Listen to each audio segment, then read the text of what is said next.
Assalamualaikum warahmatullahi wabarakatuh.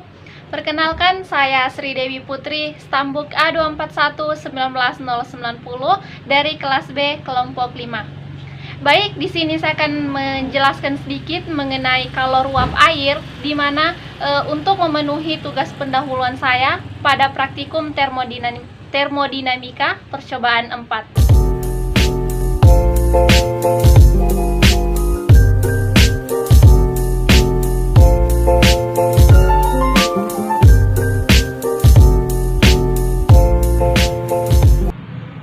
Tujuan percobaan.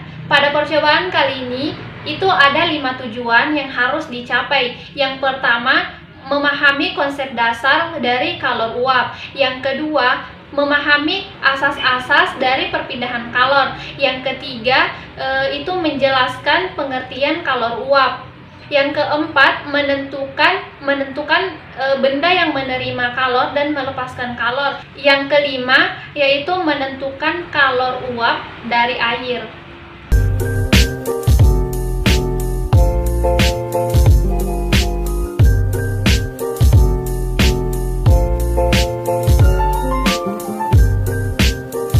Alat dan bahan. Adapun alat dan bahan yang digunakan pada percobaan ini, yaitu yang pertama, ada statif, di mana statif ini digunakan untuk menggantungkan termometer.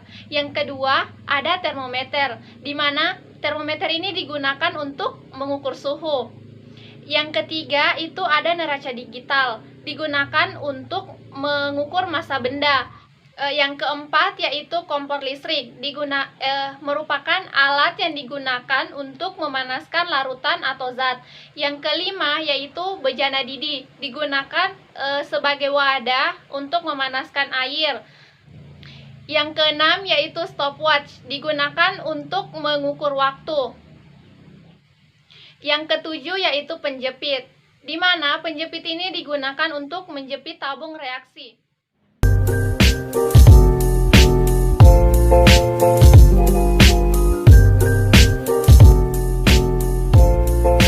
Nah, baik, di video kali ini kita akan membahas mengenai kalor uap air. Terlebih dahulu, kita mengetahui apa yang dimaksud dengan kalor uap.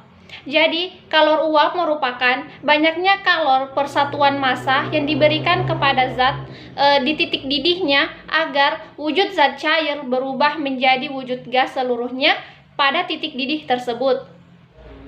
Pada proses kalor uap air, itu ada dinamakan dengan penguapan, di mana peristiwa ini merupakan peristiwa perubahan zat cair berubah menjadi zat gas.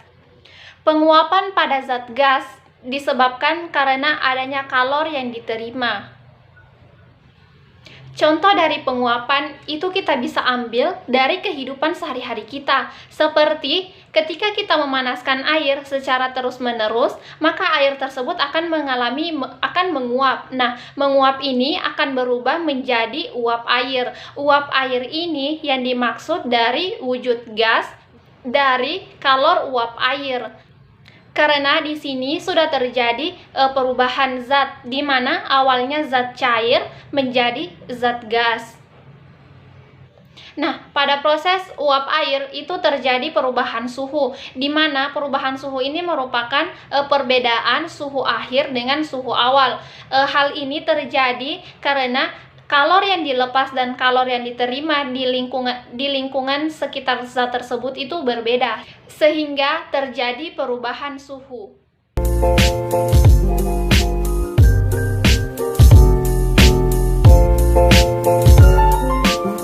Nah, itulah sedikit mengenai pembahasan tentang kalor uap air.